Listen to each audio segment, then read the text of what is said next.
देश के लिए सदमे की खबर दोस्तों। प्लेन में सवार सभी 242 लोगों की हुई मौत, 20 स्थानीय लोगों की जान जाने का खदशा।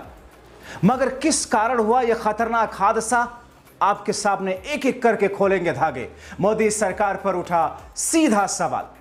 बहुत स्वागत है आप सभी का। आप देख रहे हैं द राजनीति का विशेष सेगमेंट खबर और विश्लेषण। मैं हूं जब्बार खान। दोस्तों, आखिर ऐसा क्या हो गया कि इस हादसे के बाद में सीधी सीधी उंगलियां और सीधे सीधे सवाल केंद्र सरकार के ऊपर उठने लगे।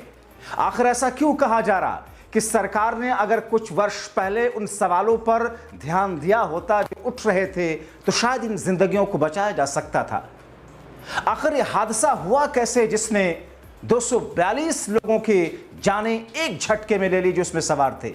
न सिर्फ उन लोगों की जानें बल्कि जहां पर यह हादसा हुआ, जिस बिल्डिंग से टकराई, आसपास के जगहों पर कम से कम 20 लोगों के मारे जाने की खबरें सामने आ रही हैं। हालांकि दोस्तों, बहुत शुरुआती दौर है, अलग अलग तरह की खबरें आपके सामने आ रही होंगी, टीवी मीडियम के माध्यम से, अखबारों से, पोर्टल से, अलग अलग डिजिटल सोशल प्लेटफॉर्म से। मगर मैं आपको जो जानकारी देने जा रहा हूं बड़े ध्यान से सुनिए, क्योंकि बहुत सारे ऐसे गंभीर सवाल हैं जिन पर सरकार ने ध्यान पहले से नहीं दिया। इसीलिए विपक्ष राहुल गांधी ये कह रहे हैं कि सेफ्टी का सवाल तो बहुत पहले से था मगर उसको नजरअंदाज किया जा रहा था। कौन कर रहा था नजरअंदाज? उड्डयन विभाग क्या कर रहा था? और आखिर जब कोई भी प्लेन टेक ऑफ करने से पहले तमाम चीजों की जांच परख की जाती है, उसके बाद ही प्लेन उड़ता है, तो फिर गड़बड़ी हुई कहां से? क्या इसमें किसी साजिश की भी शंका और बू आती है? हालांकि ये बहुत शुरुआती दौर है, ऐसे वक्त में जहां पर लोगों की जानें गई हैं, लोगों के यहां मातम पसरा है, इस बीच में फिलहाल मैं इस सवाल को अभी छोड़ता हूं, लेकिन इस सवाल को खारिज नहीं किया जा सकता।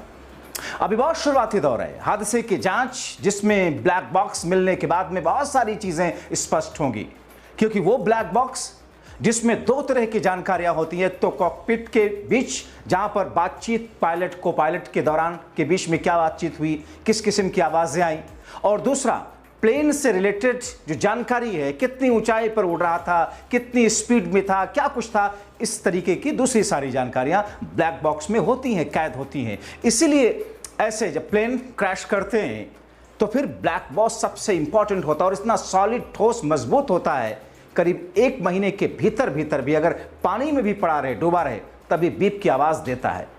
और कितनी भी भयंकर आग क्यों ना लग जाए, प्लेन क्रैश क्यों ना हो जाए, ब्लैक बॉक्स क्रैक नहीं होता है। मगर दोस्तों, इस बीच में जो हमने समझने की कोशिश की कुछ एविएशन एक्सपर्ट से, तो शुरुआती दौर में किसी एविएशन एक्सपर्ट ने इसके 2 कारण बताए। पहला कारण उन्होंने बताया, वंदना सिंह है, बताती हैं कि टेक ऑफ के जस्ट बाद प्लेन क्रैश होने का एक अहम कारण लोड फैक्टर हो सकता है। मैं आपको बताऊंगा सवाल कौन से उठ रहे थे पहले से इस बोइंग को लेकर के, क्योंकि बहुत सारी जगहों पर यह कहा जा रहा है कि ये बोइंग नहीं, ये बम है। ये मौत का ऐसा साया लोगों के सर पर चल रहा था जिसे एक ना एक दिन होना था। इस किस्म की बातें की जाने लगी हैं। तो यह कहा जा रहा है कि लोड फैक्टर हो सकता है। लोड फैक्टर का मिस कैलकुलेशन कई बार क्रैश होने का कारण बन जाता है।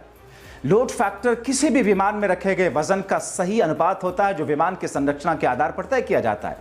यह फ्लाइट में आगे पीछे यात्रियों को बैठा करके बराबर फिक्स किया जाता है ताकि प्रेशर कंट्रोल किया जा सके। एक प्लेन का एक पहिया एक बिल्डिंग में अटका हुआ है। ऐसे में आपने देखा किस तरीके से प्लेन जो है, जिस बिल्डिंग पे, जो कि डॉक्टरों का हॉस्टल है, एक बिल्डिंग में अटका हुआ है। यह कहा जा सकता है कि यह वजन के मिस कैलकुलेशन की वजह से भी हो सकता है। वैसे तो फ्लाइट से पहले ऐसी सभी जानकारी चेक की जाती है। दूसरा कारण ऐसा बताया जा रहा है कि हो सकता है कि लैंडिंग गियर अच्छे से बंधा हुआ हो। लैंडिंग गियर किसी भी फ्लाइट का वो हिस्सा होता है जो उड़ान भरने और उतरने के दौरान रनवे के संपर्क में आने पर पूरा वेट संभालने और काइनेटिक एनर्जी यानी कि गति ऊर्जा को अवशोषित करने के लिए डिजाइन किया जाए। ये वही हिस्सा होता है जिससे प्लेन के पहिए बाहर आते हैं और इससे रनवे पर प्लेन चलता है। मगर दोस्तों, गुजरात प्लेन हादसे ने बोइंग 787 ड्रीम लाइनर की सुरक्षा को लेकर पहले से चली आ रही चिंताओं को अब और गहरा कर दिया है। जैसा कि मैंने आपको बताया, सवाल उठ रहे थे, चिंताएं पहले से थीं। बोइंग 787 ड्रीम लाइनर की सुरक्षा पर सवाल हाल के वर्षों में कई बार उठे हैं। बावजूद इसके उड्डयन विभाग, सरकार, एयरलाइंस ध्यान नहीं दे रही है। यह अपने आप में चौंकाता है। अप्रैल 2024 पिछले साल बोइंग के इंजीनियर सैम सालेहपुर ने खुलासा किया कि 787 के फ्यूजलेज को जोड़ने की प्रक्रिया में खामियां हैं, जिसके कारण विमान का ढांचा समय से पहले कमजोर हो सकता है। सालेहपुर ने दावा किया कि प्रोडक्शन में शॉर्टकट्स किए गए हैं, जिससे विमान के जोड़ों पर अतिरिक्त दबाव पड़ता है और कुछ समय में और उसके बाद में बड़े संकट का कारण बन सकता है। दोस्तों, उनकी तरफ से उठाए गए सवाल और प्रकट की गई चिंता आज हादसे की शक्ल में आई।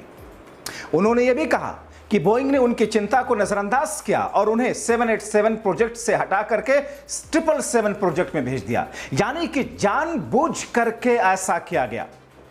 इसके बाद अमेरिकी संघीय उड्डयन प्रशासन यानी कि FAA ने सालेहपुर के दावों की जांच शुरू की, मगर मई 2024 में FAA ने पाया कि बोइंग के दक्षिण कैरोलिना प्लांट में कर्मचारियों ने विंग टू फ्यूजलेज जोड़ों की जांच को छोड़ दिया था और रिकॉर्ड में इसे पूरा दिखाया।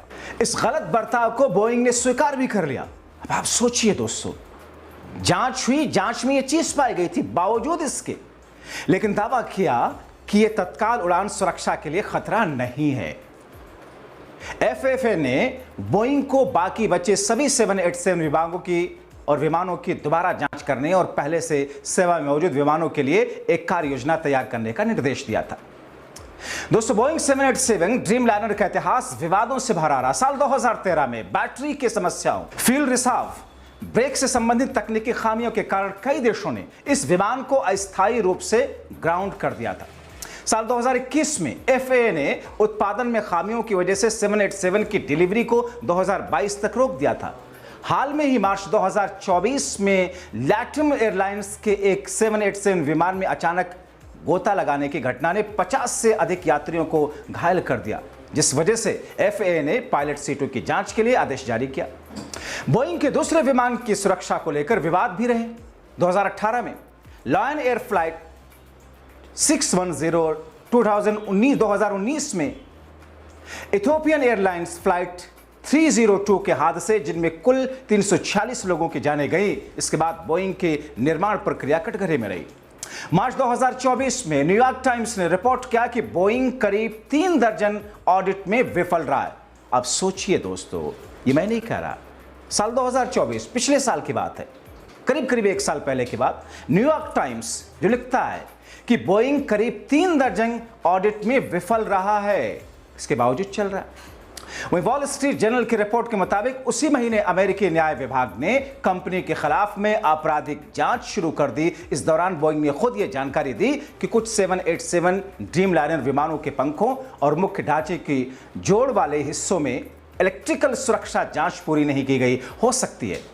यह चेतावनी कंपनी ने स्वैच्छिक रूप से दी, लेकिन इससे विमानों की सुरक्षा को लेकर के गंभीर सवाल खड़े हुए।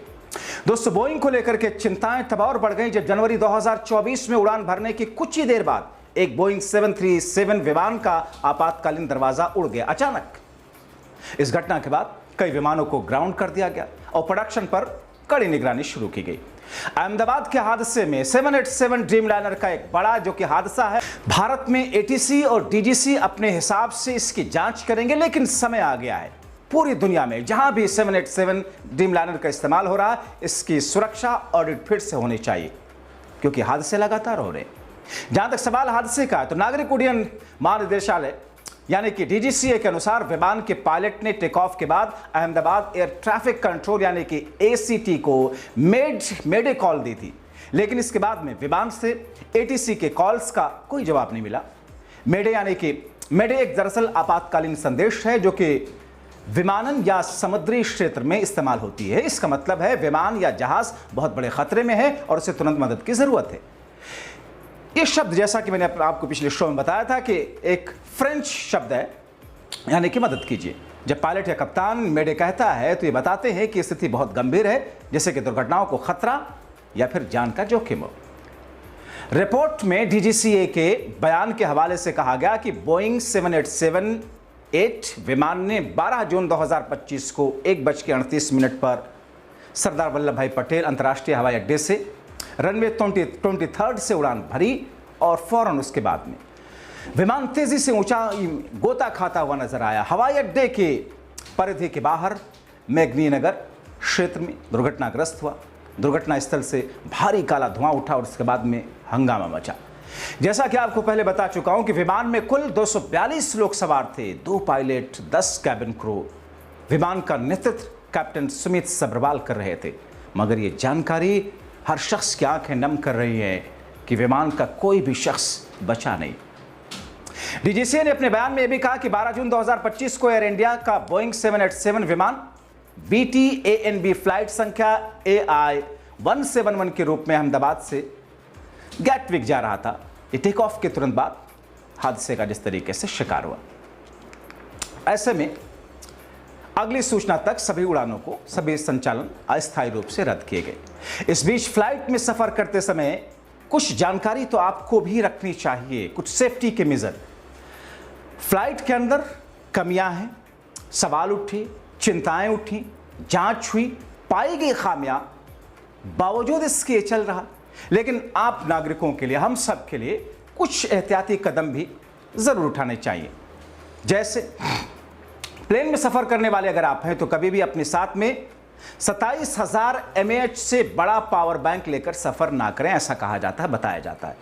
आमतौर पर लोग मोबाइल फोन चार्ज करने के लिए पावर बैकअप रखते हैं या दूसरी चीजों के लिए। इसे हवाई यात्रा के लिहाज से सुरक्षित नहीं माना जाता है। इसमें फ्लेम में आग लगने का खतरा बना रहता है। वहीं नॉर्मल पावर बैंक जो कि आमतौर पर 10,000 mAh से 20,000 तक के आते हैं, उन्हें आप इस्तेमाल कर सकते हैं। एयरप्लेन में ई सिगरेट या वेप नहीं लेकर चलना चाहिए। दरअसल ई सिगरेट, वेप्स में लिक्विड निकोटीन और लिथियम बैटरी होती है, इसकी वजह से इसमें आग लगने का खतरा लगता है। कुछ कंपनियां इन्हें कैबिन बैग में रख करके सफर करने की इजाजत हालांकि देती हैं, हालांकि कोई भी इनका इस्तेमाल प्लेन में करने की अनुमति नहीं देता। बेहतर होगा आप हवाई यात्रा के दौरान इस तरह की चीज़ों से बचें। इसी तरह स्मार्ट बैग है, यानी कि ऐसे ट्रॉली या बैग जिनमें GPS ट्रैकिंग, चार्जिंग पोर्ट, वजन नापने जैसे फीचर होते हैं, उनमें आमतौर पर लिथियम बैटरी लगी होती है। अगर ये बैटरी बैग से अलग नहीं की जा सकती है तो एयरपोर्ट सुरक्षा के नियम के अनुसार ऐसे बैग को प्लेन में ले जाना मना होता है।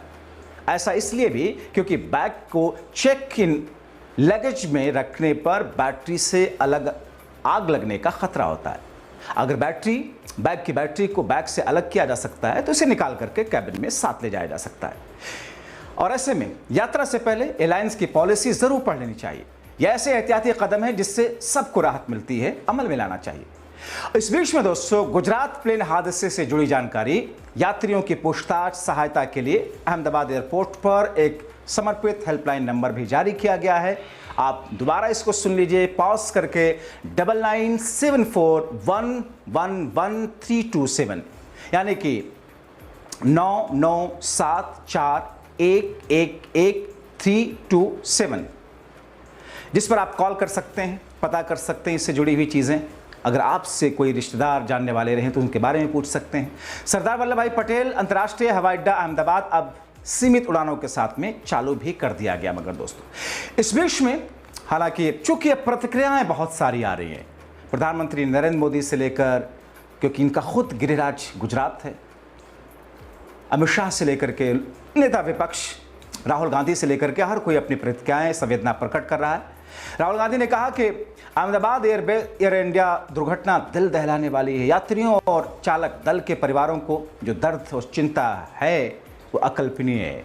इस अविश्वसनीय रूप से कठिन क्षण में मेरी संवेदनाएं उनमें से प्रत्येक के साथ हैं।